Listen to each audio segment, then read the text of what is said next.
Okay, so this is Lekutei halachot.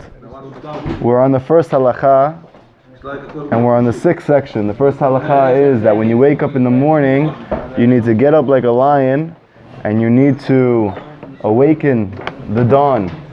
The dawn should not awaken you, so that you can serve your Creator.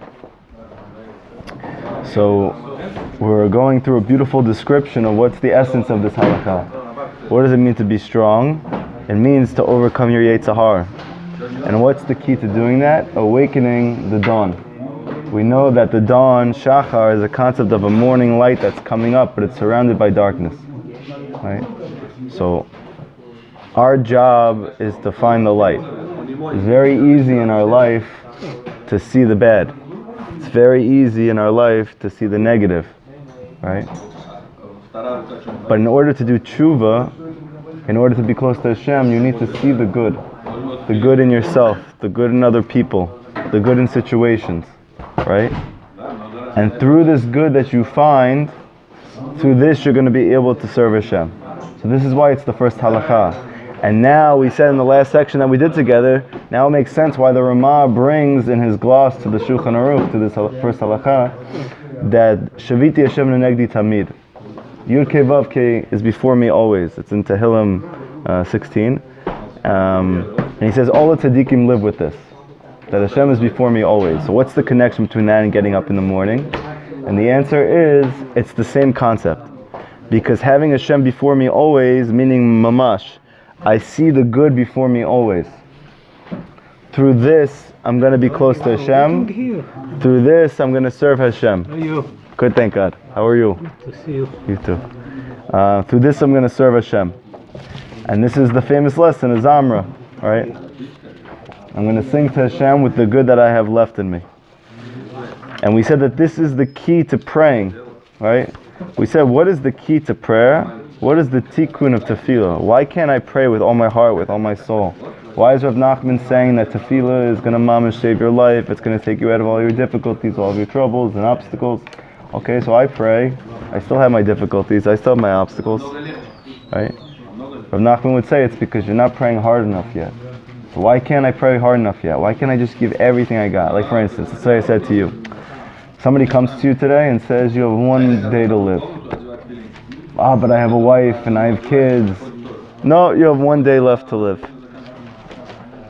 One day left to live. So how hard would you pray after this class was over to Hashem to give you more time?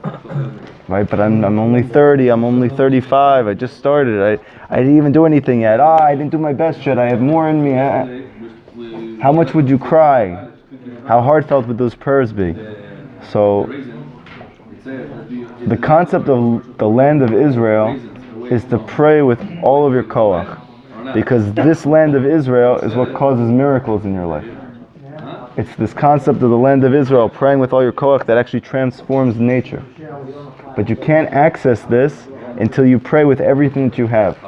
And why can't we pray with everything that we have? We said because we don't see the good in our life. Because we hold grudges against our Hashem. Because we feel that there's darkness in our life. Because we feel that Hashem is not just. Even if we don't say it, there's a part of us that is holding on to something that's not feeling that Hashem, that everything He does is good for you. Everything is from Hashem, everything is for the best. And as a result of that, you can't pray with everything that you have. So this is what we said so far. Now, Rav Natan is going to expand on this. He's going to say like this. She'ikar bechina titoru tashena. The essence of waking up from the sleep. Right? He said that this is the concept of birur. Birur. Separating the good from the bad. Right? When you get up from your sleep, you're separating the good from the bad. Because sleep is the concept of spiritual darkness. You're waking up from that. And how are you getting up? You have to see the good.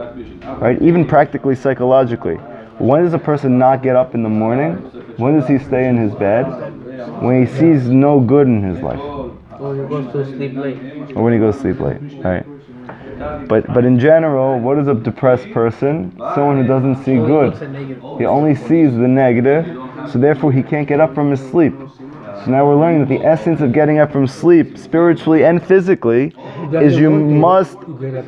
Right, because he doesn't see good. Yeah, I know. Yeah. You know everything. Pressure.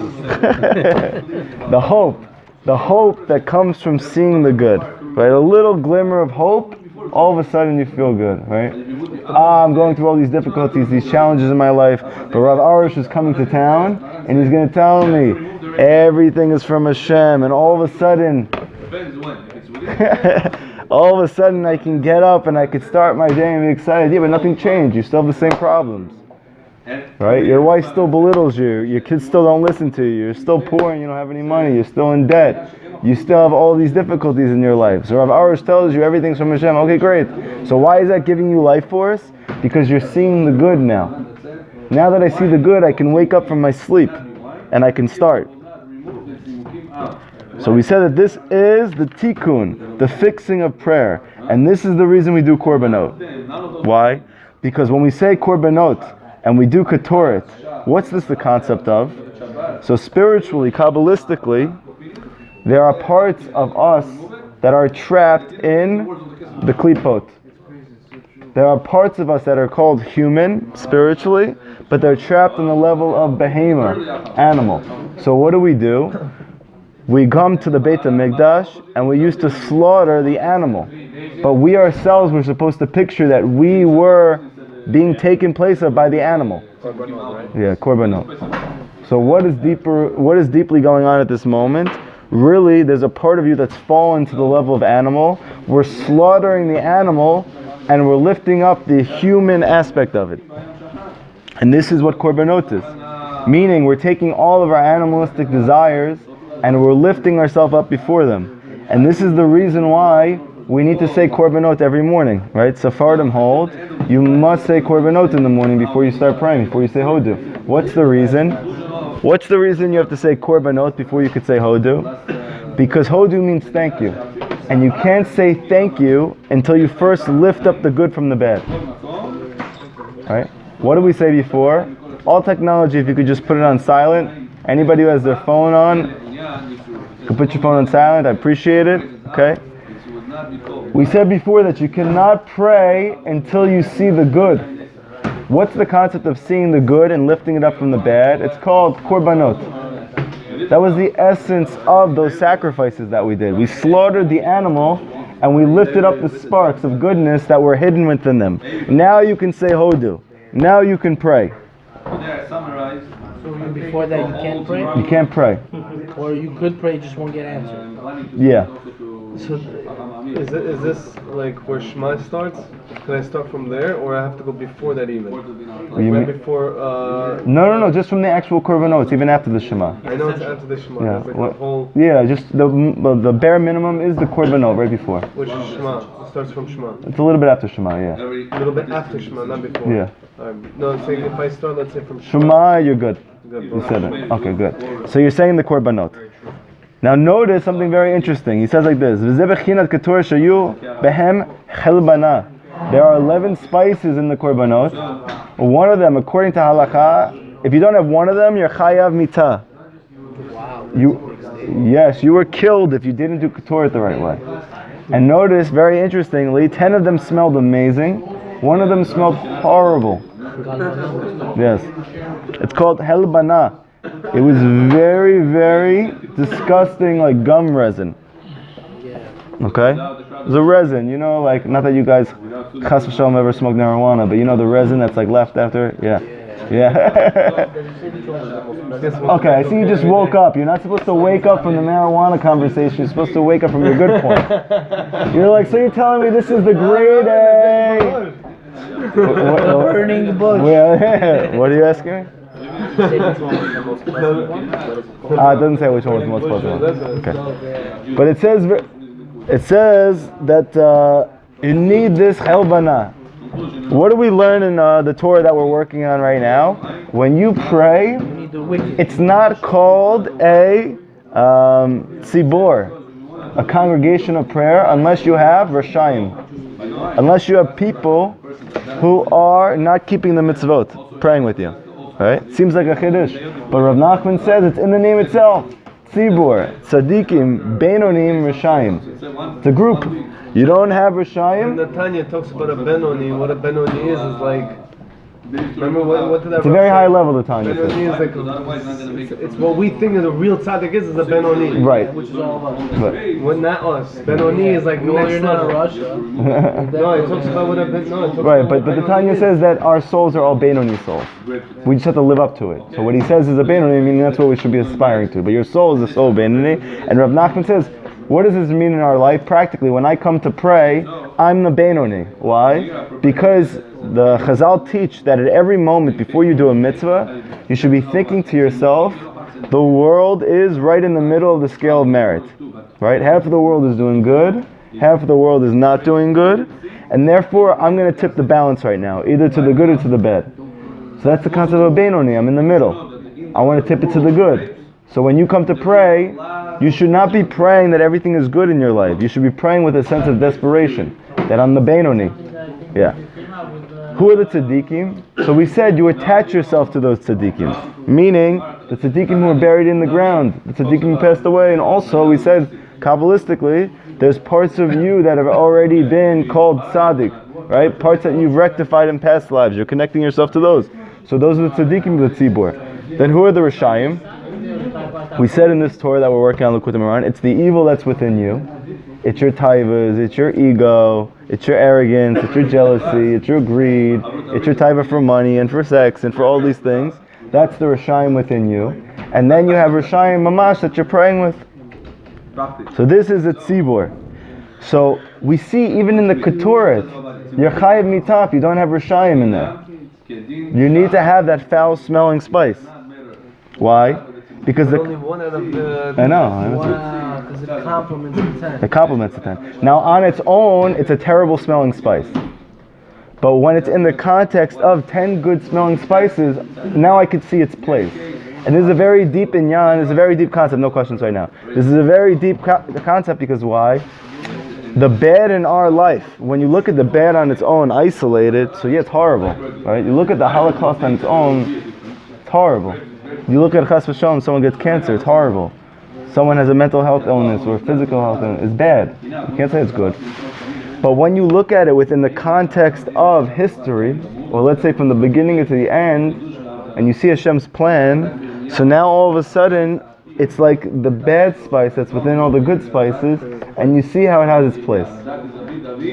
This is why in Pesach, right, we say it's a Seder. Yeah, but there was no Seder to Pesach, it was craziness. It was mamash, it was like insanity, it was like an action movie, right? This, after this, after this, right? They left in a hurry. Everything was not a Seder, it was the opposite. But when we do Pesach, it's a Seder. So what's the deeper reason? Because now that we can look back and we see how that exile led to our redemption, and now we can see how to get out of our own exile because we went through this, so now we see how it was good for us. But only in retrospect. So this is the concept of the bad smelling spice. So he says like this. We thought that this was the Chiddush of Rav Nachman, that tefillah needs rishayim. You want to know what's amazing? Chazal say this. In the Gemara in Kritot, it says, Kol tefillah she'ein ba mitefilat Poshe Yisrael ein a tefillah. Tefillah that is not with Poshe Yisrael is not tefillah. Chazal say it. It's sinners, but on purpose. They know the halakha, and they choose not to keep it. Poshe Yisrael. So this is like the highest level of sin. It says, if you're not praying with those people, it's not tefillah. This is what the Gemara says. Kikar tefillah, because the essence of tefillah is ketoret, meaning what? Separating the good from the bad. The Rizal says very clearly that the greatest time to elevate the sparks of godliness that are trapped in the klipot is during tefillah. And he says this is the main reason why when you're learning you can pay attention, but when you start praying all of a sudden you can't pay attention. Why? Because you're trying to elevate sparks of godliness from klipot. So what's the purpose of the purpose of having let's say a Russia praying with you, so you could lift up his prayers? Yeah, you lift up his prayers, and we learn from Rav Nachman that the greatest revelation of godliness is when the Rishayim themselves are modeh to Hashem. Wow. Maybe this is exactly why in all the exiles you need that power, you need that Nebuchadnezzar, you need that one Russia. That if it's not for him, he's not going to give birth to your redemption. You know what I'm saying? Like, there will be no Geula if there was no Paro. Paro gives birth to Geula. He forces you. So you're saying he's like the Russia that you're praying with. Okay? So yeah, you're lifting up the good in him. Rav Nachman says, Mamash, there's literally a spiritual mechanism that's taking place, that when you connect yourself to the Rishayim in the room, and you look for the good in them, then when you go to pray, you literally lift up the good that's trapped inside of them. What about on Shabbos? And this is the reason why Rav Nachman says that a Chazan needs to be expert at this. You should not be Chazan unless you're able to look for the good in everybody and everyone around you, because then you're not lifting up everybody's prayers. He says, for the Keturah dimension of prayer is primarily fulfilled by finding and refining good points even in those Rishayim who are represented by the Chelbana. Okay? This is the concept of the 11 spices of the Keturah. The 10 that are outside, 10 is always the concept of Kedusha. 10 is always the concept of holiness or godliness, right? This is the concept of the 10 types of song, right? We know that in Tehillim there's 10 types of song. So whenever there's Kedusha, there's 10. I remember there's a guy who came to the Lubavitcher Rebbe. He wrote a whole book about all the different forms of Hasidic masters and all the forms of Hasidism, and he named it like 10 and a quarter like Hasidic master, something like that.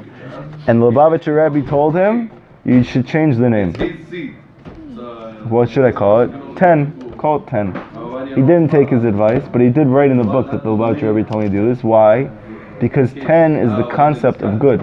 10 is the concept of matzliach. You have 10, it works. Right? What happens when you have 10 Jewish men, no matter where you're holding? The Shekhinah is there. Well, just like the spheres, there's 10 spheres. That's right. You mean 10 in Hebrew, right? Yes. The Shekhinah is there. Okay? Therefore, we want to refine the good in these Jewish sinners, which is the concept of the Chelbana. Okay? So now, with that being said, we're going to move back into the Torah that we're working on, which is a very, very deep Torah. It's a long Torah. We've been working on it a while, but it's very connected to what we're saying right now. So, what's that?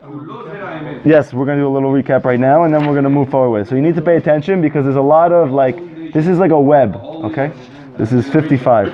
There's a lot of little nooks and crannies in this web, and we need to first understand everything that we covered so that we're building off of it. It's like a ladder, okay? So I'll give you a quick recap and then we'll move forward. We said like this: every one of us has difficulties, challenges, obstacles in our life, whether they are outside of us, right, external to us, whether they're inside of us, right, anger, sadness, fears, right, whatever our difficulties, every one of us has skeletons in our closet. Is there a way that we can mamash get rid of them? Not just I'm putting it at bay, right? Not just I get anger, so what do? I go to the gym and I work out for an hour and now I feel better after that. No, I mamash get rid of my anger. I don't even need the gym to feel better. That I just feel good. Can I be happy all the time? The answer is yes. So Rav Nachman says, how do you attain this? He says, only through the land of Israel. The land of Israel. So, not just the physical land, but the essence of the land. The essence of the land. The holiness of the land. But that holiness is now in exile. Right? How do we bring out the holiness of the land of Israel, and through that holiness to destroy all the negativity in my life? Only through the Avot. Only through the fathers. Abraham, Yitzchak, and Yaakov. And how do we awaken their merit for us so that we can destroy the evil in our life? We didn't say yet. However, in order to start this process, it starts with one thing: to judge favorably. Judge myself favorably. Judge those around me favorably. See the good in everybody. Why? Because as a result of that, you're going to be able to see that Hashem is good.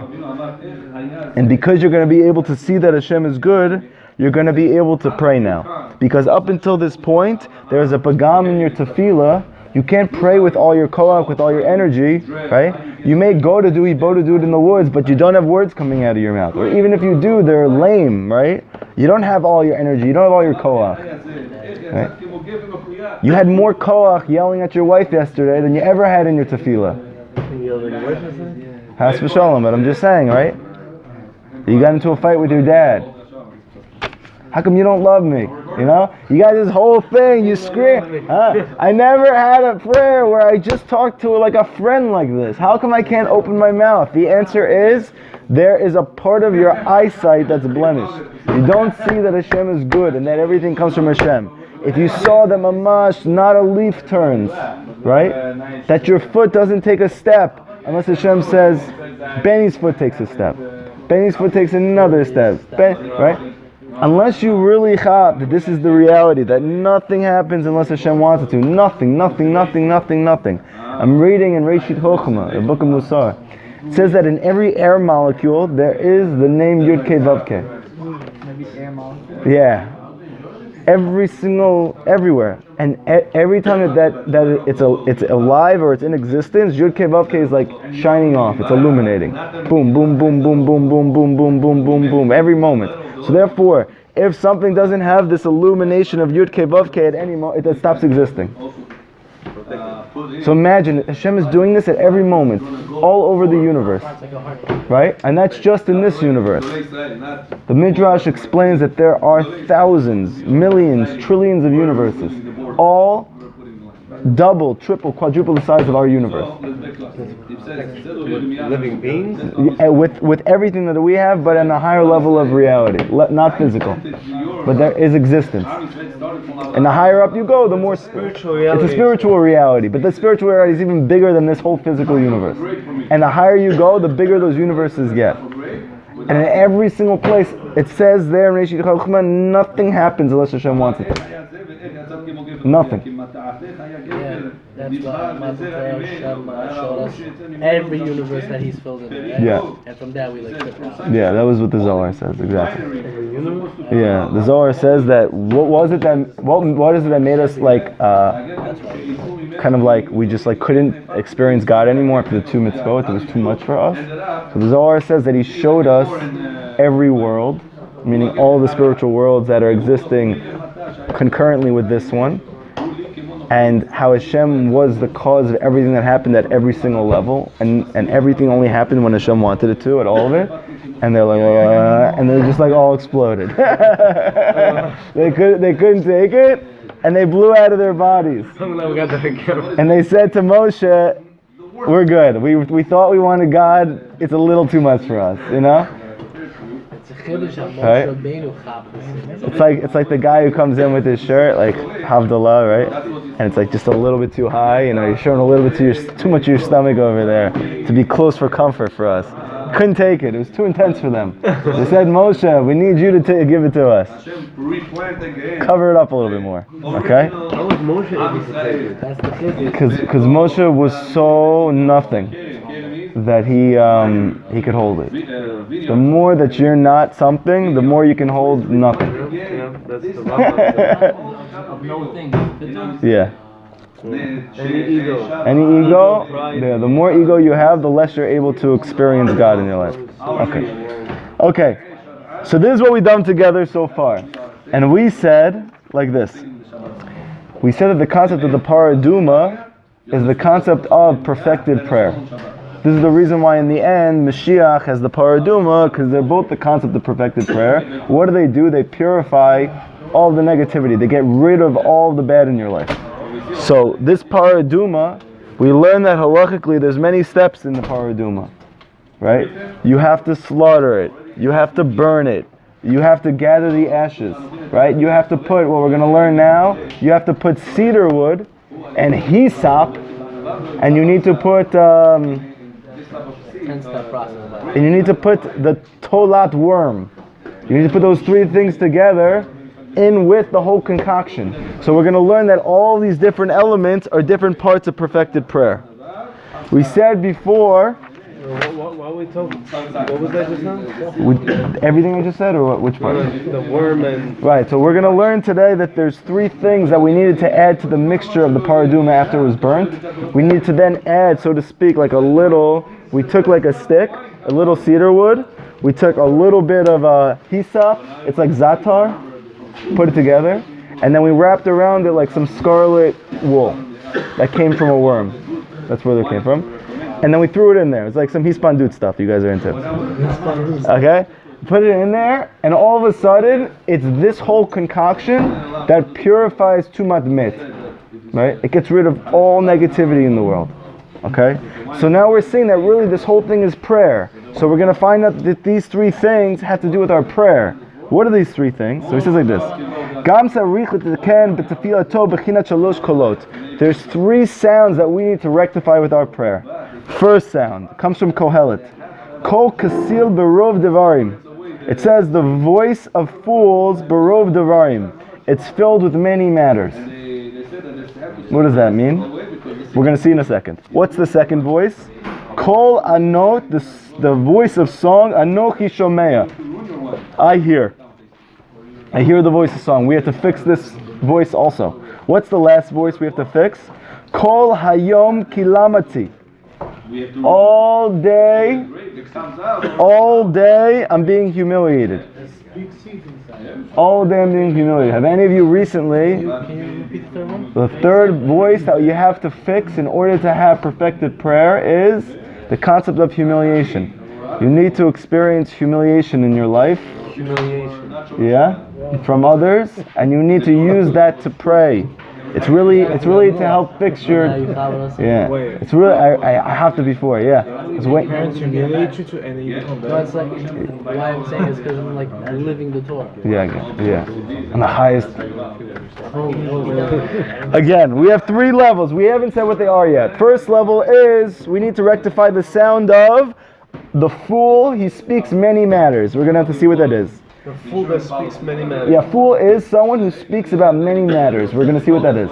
Second, you have the voice of the song, I hear it, meaning Hashem hears it. So we have to rectify this also. We're going to have to find out what that is. Third, last one is the sound of humiliation. We need to rectify these three sounds in order to have our prayers reach the level of Eretz Yisrael and have everything be nullified in our life that we don't want. We elaborate on this. Yes, we got it. You got it. One of them is actually the reason why I told you got to come to the classes. Remember when I saw you in the mikveh? So this is the part I was up to. Bechinat eitz erez, we have the concept of the wood, the cedar wood. We have ezov, which is like the zatar, right? And then we have shni tola'at, scarlet wool. Shani. Yes, shani. Shani, oh yeah. It says shni here. Okay. I'll take your word for it. You are an expert. Oh. Yes. No, this is the special tolat. Yes. Tolat Shani, that she's going to some special places. No. Type of place is she going to? What is this? Like She's going in. She's going in. Okay, we're also going to go in a second. You ready?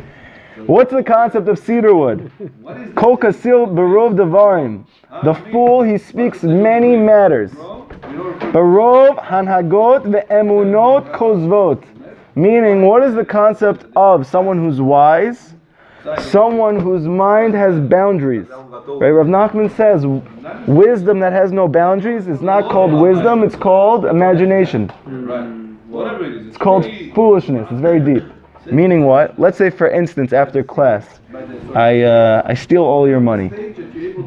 Okay, I'm doing that anyway, in a more covert way. But let's say I did it obviously. I just mamish went into your pocket, stole all your money. So what does Rav Arush say? At that very moment, you need to first, before you even start thinking, before you start using your brain, everything is from Hashem. Everything is for the best. Everything is for me to come close to Hashem.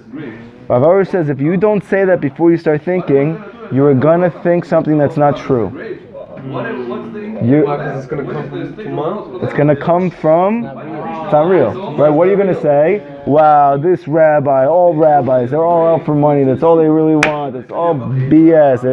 You go into a whole train of devolving, right? You're just, what is all that? It's all based on a lie that somebody can do something to you without Hashem wanting them to. Somebody, come on. Well, I'm saying it's all right. So you first have to have in your mind, everything is from Hashem, everything is from me, everything is to come close to Hashem. Now you can start thinking. Why? Because these are the boundaries of the mind. These are the boundaries that you need to create for yourself before you start thinking. Right? Your wife yells at you, you have a difficulty. That's reality. If anything other than that is only imagination. Yes, it's the power of your imagination. Right? You come home, all of a sudden your wife gives you a hard time, you're not helping with this, you're not helping with that. but really you are helping her with this, you are helping her with that, so you don't understand why she's giving you such a difficult time. You still like feel weird if you know it's from Hashem. So then you may know in your head, but you don't know in your heart. And we're gonna talk now about how to get into your heart, okay? But we're saying that foolishness doesn't mean I'm not smart. Foolishness can actually be intelligence that moves beyond the boundaries of Emunah. That's what foolishness is. Beyond the boundaries of Emunah, how's that possible? So I'm explaining. Emunah is, everything is from Hashem. If I start thinking thoughts that are outside of that boundary, this person did this to me, that's called foolishness according to Rav It's Nachman. not him who did it, it's Hashem who did it. Right. But what I'm saying is you went beyond the boundary. You can't move beyond the boundary, otherwise you went out. Let's say for instance, let's call the ocean Emunah. Let's say that this is real wisdom. So you have to stay in the ocean to be part of the wisdom there. If you go onto the shore, you're no longer in the ocean. So too, Emunah is like the ocean. We want to constantly be swimming in this ocean, and if you don't, you die, right? Because we're like fish. So Jews need to be in the ocean of Emunah. As soon as you leave that ocean, you're suffering tremendously. So what do? We have to have these limits on our head. Everything is from Hashem. Everything is for me to come closer to Him. X, Y, and Z. These are the boundaries of the ocean. This keeps you in the ocean. You move beyond these, you're no longer in the ocean. It's no longer called wisdom. So he says,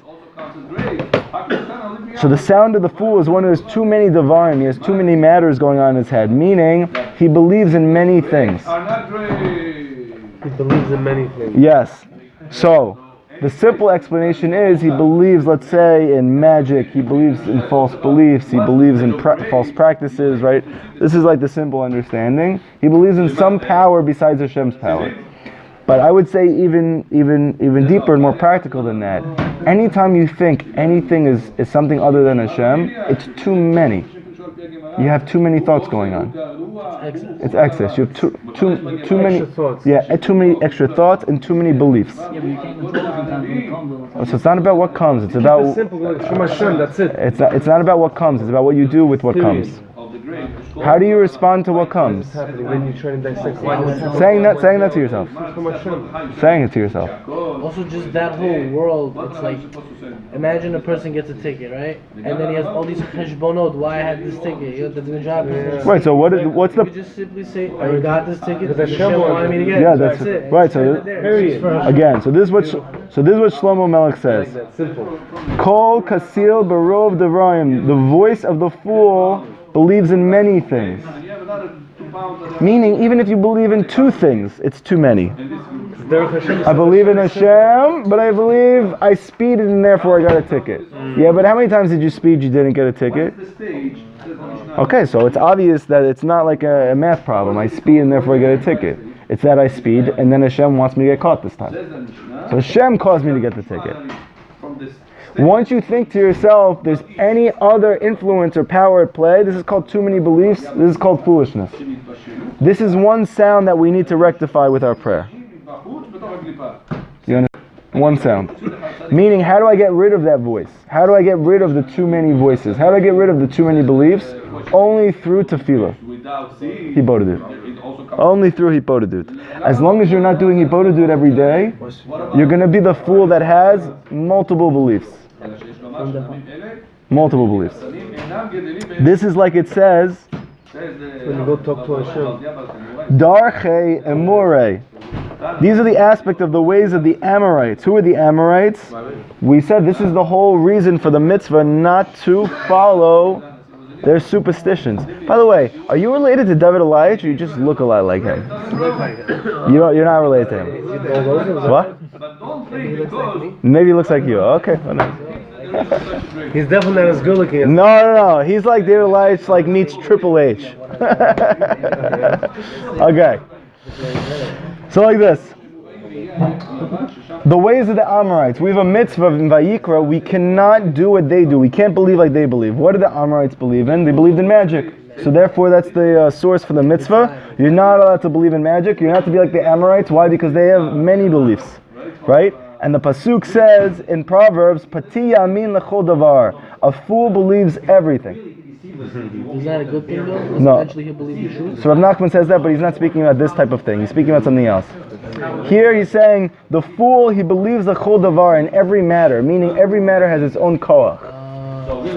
Every matter has its own koach. Yeah. Its own Power, its own ability to. Where's it getting this power from Hashem? Superstition. Yeah, so why'd you get angry recently? Why'd you get sad recently? There's nothing to be angry about, nothing to be sad. So obviously it's not so easy to just hop this. You can't just say, right? It's hard. They have actual things that perform miracles like mamish. Right? Everybody can come out of the class and say everything is from Hashem. Yeah, but you're still sad, you're still angry, you're still jealous, you're still lazy. So why? Because it's not in your heart. It's just in your head. Can you repeat that you're giving it power? That's exactly what's happening. But how do you fix it? Only through tefillah. That's what Rav Nachman says. This is the first sound that needs to get fixed for you to get tefillah, mamish, Eretz Yisrael status, that you can transform all the negativity to good in your life. Okay.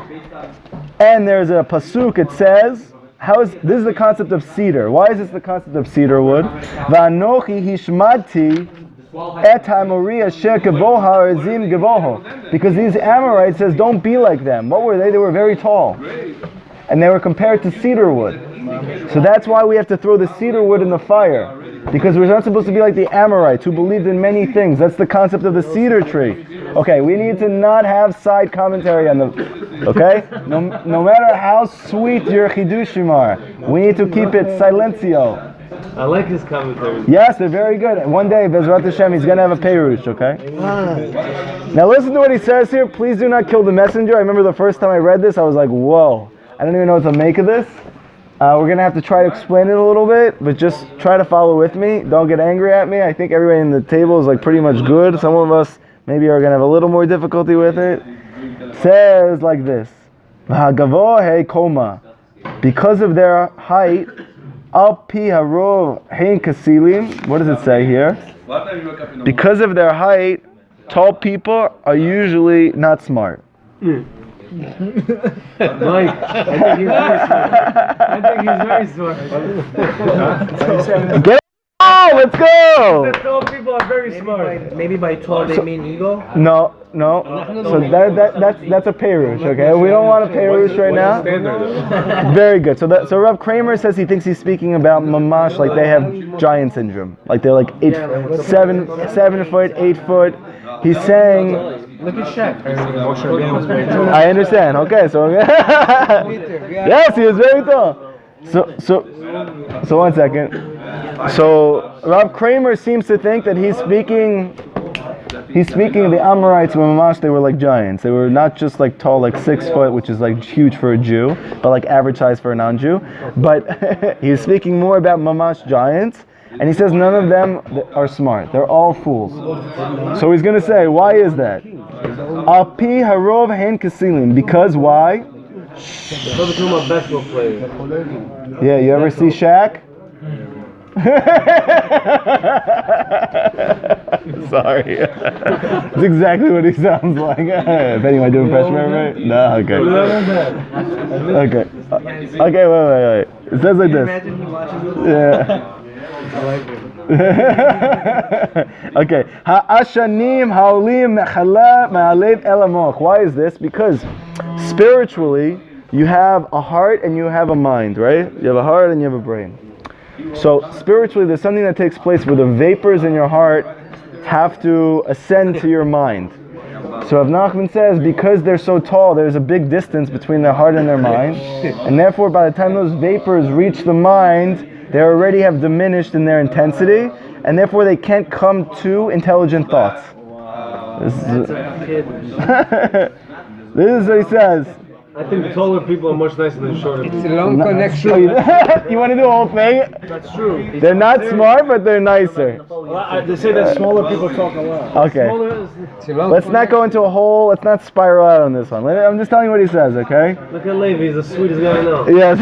Hashanim, why? Because these vapors are elu nechlashim, they weaken. Barova derech, because of the long journey that they have to go from the heart to the mind. Bechamat gavoa kumata, because of his height. Ve'enam bichaltam liyitavot mehem machshavot sichliot, and he's not able to have intelligent thoughts as a result. Mechamat zeh, and because of this, he's a fool. And that's why they said, don't follow the ways of the Amorites, because the Amorites, who were all giants, they were all foolish. Because they were all giants, they were all foolish. That's why it says, don't follow the ways of the Amorites. What's the way of the Amorites? Have a lot of space between the heart and the head. Were they the... One second. Shehein lahem shum seichel, because they don't have seichel. They don't have intelligence. Ki geboha arazim geboha, because they are tall like the cedar wood. And because of this, their amuna is many. So this is the essence of it. What's the connection between all of this? Again, he's not saying that to be unintelligent means you don't know Webster's dictionary. To be unintelligent means that your mind is not in the realm of amuna. Yeah, that you think it's you and not God. Right. Or you think it's something and not God. So meaning like this, he's saying that the greatest wisdom is faith. So once your mind moves beyond faith, that's called foolishness. So he's saying that these giants, they're foolish. What does it mean? Because of their height, right? Because of their height, the vapors of the heart don't go to the head, meaning that they don't have a muna in just Hashem. They have a muna in many things. They have a muna in doctors. They have a muna in their boss. Right, in their jobs. They believe that their parnas is only going to come this way. They believe they're only going to get a shidduch if they become friends with this guy who's got the hot sister, right? So they think to themselves, I'm not going to make this thing happen unless I pull some strings, right?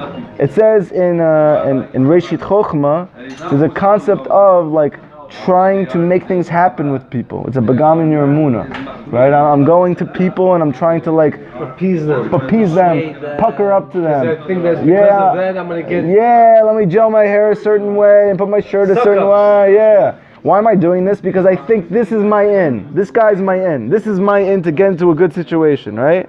I'm gonna bandwagon on this guy, make him feel like I'm his friend, really, because I want his parnasa. So this is all Bagam and Amuna, meaning you believe in Hashem, but you also believe in this guy.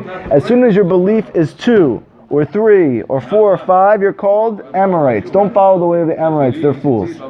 Okay. Isn't there a saying to win the lottery you have to buy a ticket? Yeah, I don't do that in the Torah anywhere. But you gotta work for it. That doesn't mean you have to suck up. You gotta do it. And what's your part? He's talking about going to make No, I didn't say what's your point. I said, what's your part? I feel like whatever you're saying is kind of bad idea. What? Okay, first of all, we have to get to the essence of what this idea is. You heard this idea from where? I don't know. I feel like It's a reality. It's just a reality. Everybody knows it's reality. According to the Torah, it's called sheker, a lie. Yes, for non-Jews, it's a reality. I have to go get it done. According to the Torah, this is all based on I think I run my life, which is complete sheker. So pursuing a financial well-being is... You should pursue it, but how do you do it? I'm pursuing it knowing that the source of my money is Hashem. Right? I'm going to do my best with that in mind. Meaning, for instance, if I know that my boss is Hashem, I'm going to spend not the half an hour sucking up to this guy, I'm going to spend that half an hour doing Yibo to do it.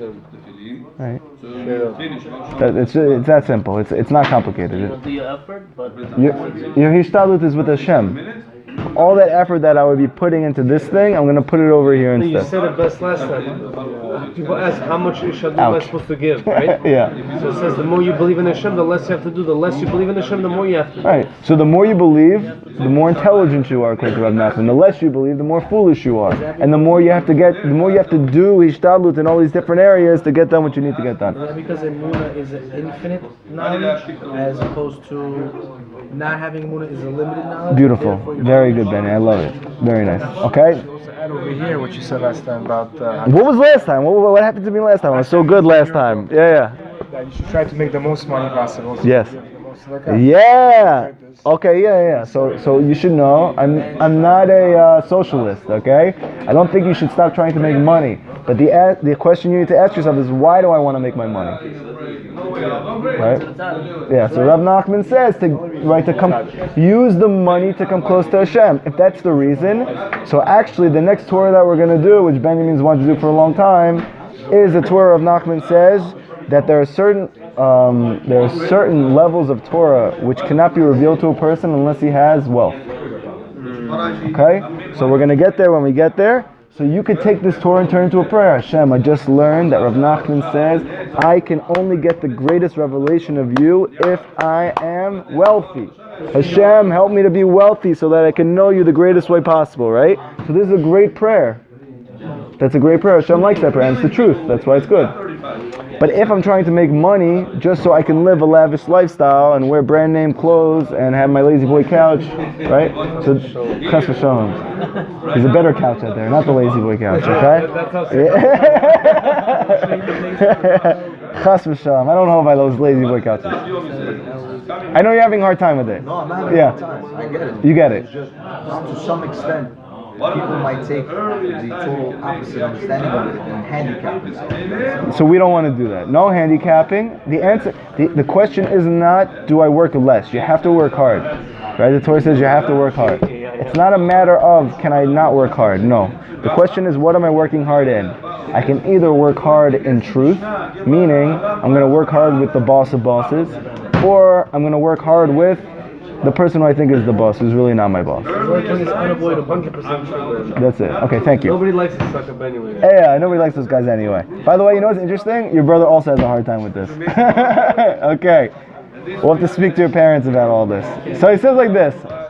Second. So we see that in order to get our prayers answered, we have to rectify the tall man inside of us. We need to get rid of him. Okay. So the tall man is a spiritual concept, not a physical concept. Yeah. I mean, apparently you can't take away the practical meaning of it. Probably simply he means giants, and really when you do see giants, they don't seem that smart. Okay. I think you're talking about people over 6'4", 6'5". Yeah. Okay. Okay. You're not 6'4". Yeah. I'll tell you. Speaking for Levi. Yeah. Just made it. Yeah. Okay. Yalfi, this is I have a good. friend who's 6'4". Okay, very good. And how is he? He's smart? He's a smart boy, but he's too smart for his own good. Okay, so that's what he's talking about. Foolish. There you go. Okay. Okay. So he's foolish. Okay. So that's the height. But we don't have to just get rid of the tall guy. Get rid of the short guy. Ukatani Koma. There's also a short guy we have to get rid of, Rav Nachman says. What's the issue with the short guy? The opposite. Sha'ashanim shelahem nitbashim etev. His heart is very close to his mind. His heart is very close to his mind. Those vapors are moving up to his mind. He has very good thoughts. He's a genius because he's so short.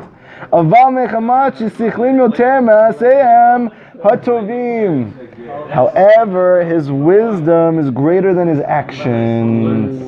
But he talks too much.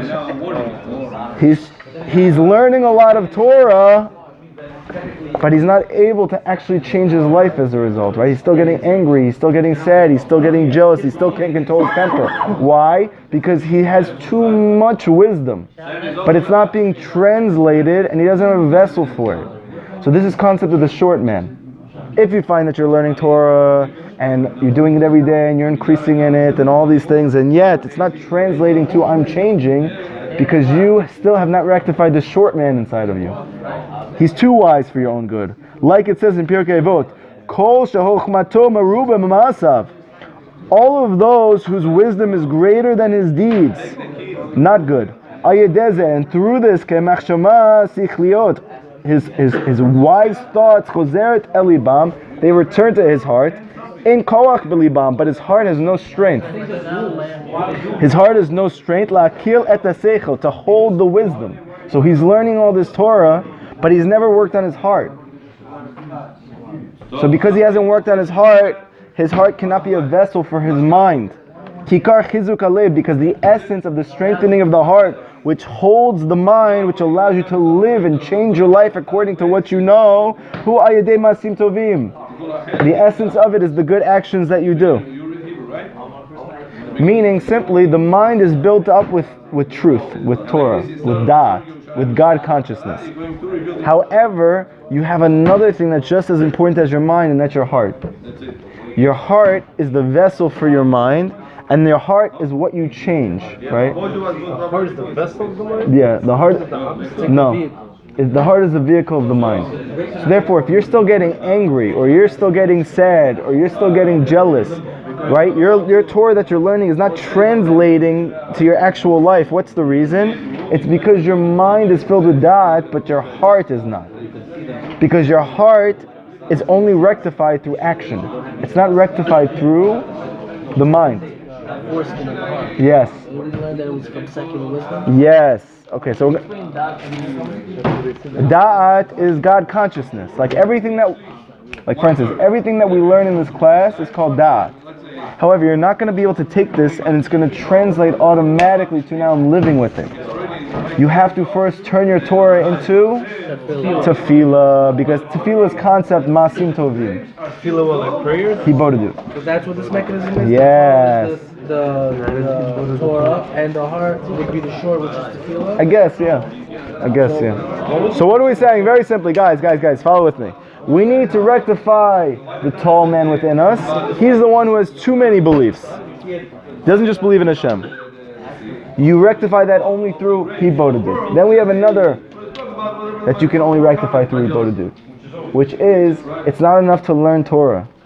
You have to turn that Torah into action. That's what it's called, midot. What's the main action? Tefillah. So tefillah, only through Hibodedut, and I'm able to actually matakin my anger and my sadness and my frustration, my lack of patience, my jealousy, my stress, my lack of yishuv da'at. All these things are only going to go through Hibodedut. You can't do it by learning. Okay? But you need the learning. But you need the learning, yeah. You need the learning to know what to pray for. Meaning you need truth in order to... Yeah, yes. That's why it says in Mishlei, Liknot chokhmah v'leiv ayin. Will he purchase wisdom, but the heart is lacking? Meaning Shlomo Melech is saying it's not a good idea. It's not going to help you if you go learn. In fact, that is the Torah of death, right? The Gemara says the Torah can either be a spice of life or a spice of death. When is it a spice of life? It's a spice of life when you've worked on your heart as well. But when you have not worked on your heart, and you're just taking in knowledge, so really you're actually causing damage to yourself. Because your mind is overpowering your heart. And the more that you're filling up the mind and the less that you're filling up your heart, the more the anger is going to come out, the more the sadness is going to come out. All these things. This is the concept of Torah. And through this and through this wisdom, they actually cause others to sin. And this is the concept of philosophers, right? They have a lot of knowledge, but They rape little boys. Right, but they rape little boys. No, that's exactly what he says. You know, it's very interesting. It's a very big chap, he says here. The hain lamb, they don't have a lev tov, they don't have a good heart. It's not pure. Right? It's not just that they're into philosophy. They're into philosophy because they're not doing good things. So it's like a cover-up for them. It's like they're so to speak, they're blemishing their vessel for receiving, and then they can only receive philosophy. Right? The atheist is not the atheist because he just doesn't believe in God. It's because he's into sexual immoral things. And because of that... Is that him as a person though? No, it doesn't mean that him in his essence, he's like that. No, he could be a great person. So you're saying it's because of his knowledge that he became like this? No. Maybe this is psychological. What's wrong with him? That's right. No. He's saying like this. Listen. It says, there's a pasuk in Tehillim. Guys, don't get excited. 1 second. It says, Belibi tzafanti imratecha. I have stored your word in my heart. Lema'an lo echetalach. And through this I'm not going to sin. Meaning the essence of not sinning, of being good, is that the word is in the heart, not in the mind. Mechamad zesecha mechata'im beyoter. And as a result of a person's intelligence, that it's too much, meaning it's in the mind but it's not in his heart, he's learning but he's not doing hibodedut. So this is the primary cause of himself sinning and the cause of others sinning.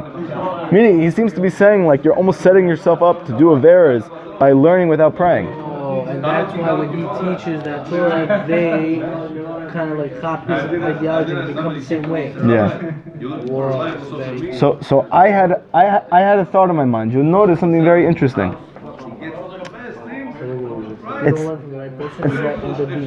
It says about the Nachash, what's the first thing it says? It says that he's cunning. He's cunning. Shh, everybody focus. The Nachash is cunning. What does cunning mean? It manipulates. This whole thing is to manipulate. Right? He's not simple. He's not simple.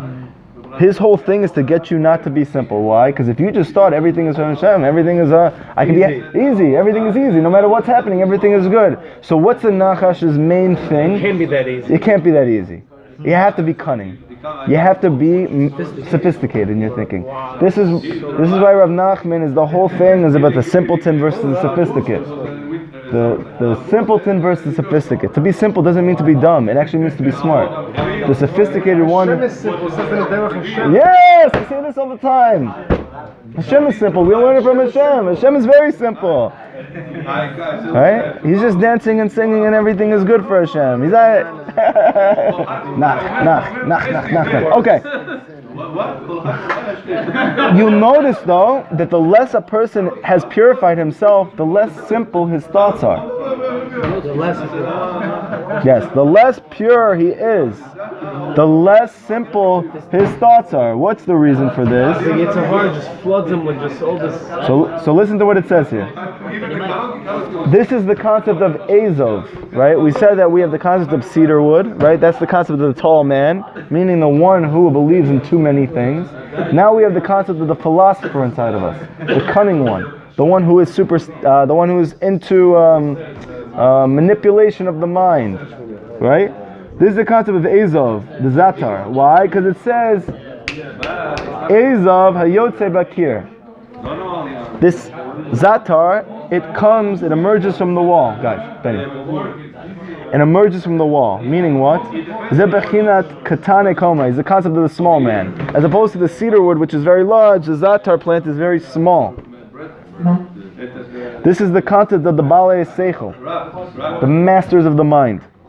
Aval halev eno yachol latzbin koach. However, their hearts do not have the koach to hold it in their mind. Ki libam chalash vaser, because their heart is lacking and it's weak. Ubifrat, and specifically, who is the greatest concept of this? Who is the one who's the most at risk? Right? They say these people are at risk, these kids are at risk. Who is at risk of being a philosopher? Those who into ni'uf, into sexual immorality. Like intersexual? Into sexual immorality. Now I noticed something very interesting. That all gays are liberals? Yes, that's actually what I was going to say. Yeah, not exactly like that, but something similar to that. You'll notice in Israel, there are people there, right, who are more left-wing, let's say. And they're very smart. If you speak to them, Mamash will feel intimidated by their intelligence. They're very, very smart. They're also going and spending a lot of time in their gay parades. That's the way to God.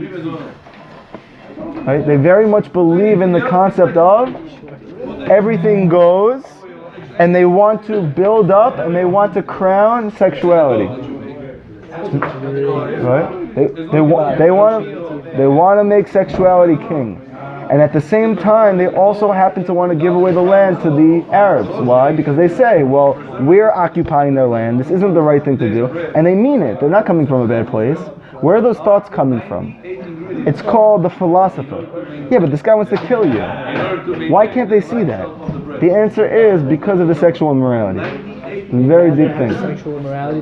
No, it's not that they'd rather have it. It's that because they're involved in sexual immorality, they're not able to think clearly. They don't have a mind to be able to have da'at. They can't. Because they're wasting. Yes.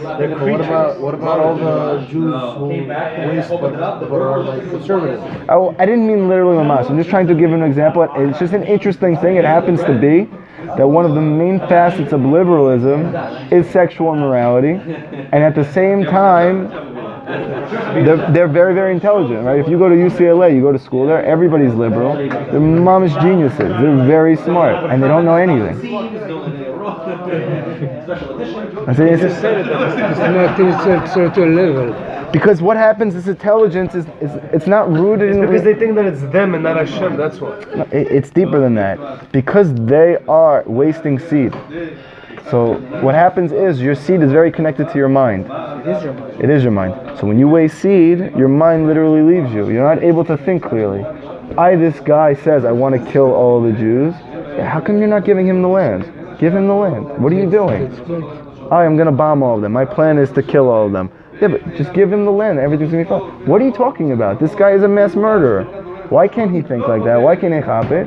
Because he just spent a few minutes at the... In the bathroom. Yes, in the bathroom with random X, Y, and Z. Enter. Yeah. Okay. Whenever they come out with a new thing, it's always it's always like something outrageous. Yes. It's always like, how could you, like... It's like there was a thing that they said if Trump figures out how to cure cancer, they're going to be focusing on that. Why didn't Trump go to medical school? He can't be talking about cancer because he's not a doctor. Right, whatever it is. Yetzirah controlled them. Controlled by Yetzirah. Yes. Okay. So he says like this. We also have to get rid of this heart because it says, No'ef isha chasar lev. In Mishlei it says, those who are into niyuf, one guilty of idolatry, chasar lev, his heart is lacking. So what does it mean the heart is lacking? Meaning it's lacking of good. And because your heart is lacking of good, it's not strong enough to hold your mind. It's amazing, no? The Ezov ayotze bakir, and that's what it means that the Ezov, the Hisop, right, the Zatar is coming from the wall, meaning the walls of your heart. What's a zatar? It's like that greenish herb that's on the hummus that they have in Israel. They use it and all the stuff, but they used to use it a lot. You weren't able, like for instance, they used to take that Zatar, they used to put it in combination and make cleaners out of it. And they used to clean only the most holy places with the Zatar, because it has a deep ability to purify. What's this whole thing here? So, to purify from sexual immorality.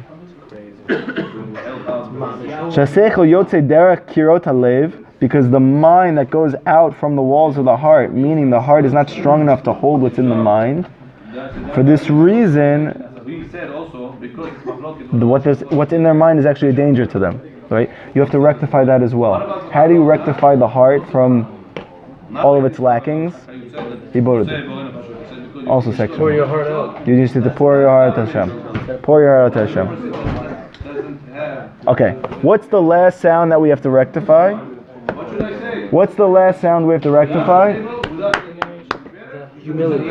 Right, the last one, humiliation. Very good. What's that? Kol anot anochi shomea chirufim v'guftin. Okay, it says like this. 1 second. Ushni tola'at. It says scarlet wool. Scarlet wool. Zeh bechinat kol shlishi. This is the third sound. Sheyesh la'adam biznionot v'charafot misonim. It's the sound of humiliation and vilification a person receives from others. Kol hayom kilamti negdi. I have the voice of humiliation. It's constantly against me. Every day someone is embarrassing me. Uvoshet panai kisanti. The shame of my face covers me. Mikol mecherek umigadef. From the person who's vilifying me, from blaspheming me. This is tola'at. This is the concept of the worm, that we need to rectify this as well. This is also the last thing that we need to rectify before all our prayers get answered. The anochi tola'at. This is why David HaMelech said, I'm like a worm. V'lo ish cherpat adam u'v'zuyam. I'm vilified by men and humiliated by people. He wasn't saying it as a negative. He's saying this is why my prayers should get answered. Because I've rectified this part of me. I'm accepting all of the abuse from others and I'm taking it from you. This is the third final step. Now I looked up these worms. It's very interesting actually. I looked up these worms. Where the scarlet wool comes from. Creepy stuff. It's these little tiny vermins. Right? These little tiny worms. What happens is when the mother is going to give birth, she latches onto wherever she's holding onto. She's on it so tight, whatever, with her body. She latches onto that thing so tight that there's no way to remove her from it without completely ripping up her entire body. Okay? You cannot remove her from it. Now once she gives birth to her little baby vermins, what happens? How do they get sustenance? They eat their mother. God. Oh my God! He just woke him up. They eat. They eat. She's giving birth to something knowing it's going to kill her, therefore she doesn't care about it. Yeah, or she just doesn't know about it because she's a worm. Right? She's like, oh, I love you guys. And all of a sudden, yeah. Hey, Johnny. When they kill them, or like As soon as they're born, It tastes good. they start to, I'm like, wow, you're tasting mighty fine these days, right? And then they just start eating her until she's completely disintegrated in their mouths. These are the worms. Yes. And then they do the same thing to their kids. And their kids eat them. And they know that. No, they don't know anything because they're worms. They don't have brains. Just like humans. Yes. But they don't, what do you mean? I mean, this is a kid. She's such a kid. Okay, whatever. Anyway, it's just the thing is that I like to do this when Rav Nachman brings down physical terms. I like to look into them because there is always a spiritual reality which is giving birth to that physical reality. Now notice we need the blood of that mother in order to purify. It's a very interesting thing, no? It's a very random thing to be getting. And it says that what happens is when the kids are eating the mother, the blood of the mother starts to spill out. And that's the blood they use for the scarlet wool. That's what we need. but these are tiny little stuff. I know, but they're like these little fat bugs. Little chunky maggots. They got big bellies, and then they just like start blood, like spewing blood everywhere. Okay, good. It came from hell. It's tolat. Yes. Okay. This is the concept of shchita, sreifa, and asifa. What are the three things that we need to do to this paraduma? We need to slaughter it, we need to burn it, and we need to gather it. Like it says with the paraduma shchita, that's the concept of bitul. Bitul of foolish beliefs, meaning too many beliefs. I believe in more than just Hashem, right? When you believe that it's not just Hashem is your doctor, but your doctor is your doctor. So then what happens? That's too many beliefs. You need to rectify that part of you. Well, what if I believe that the doctor is the shliach? That's fine. That's still believing You don't that believe it's the doctor, you believe You're Hashem. putting Hashem in everything. That's what you have to put it. Not just that you're putting Hashem is the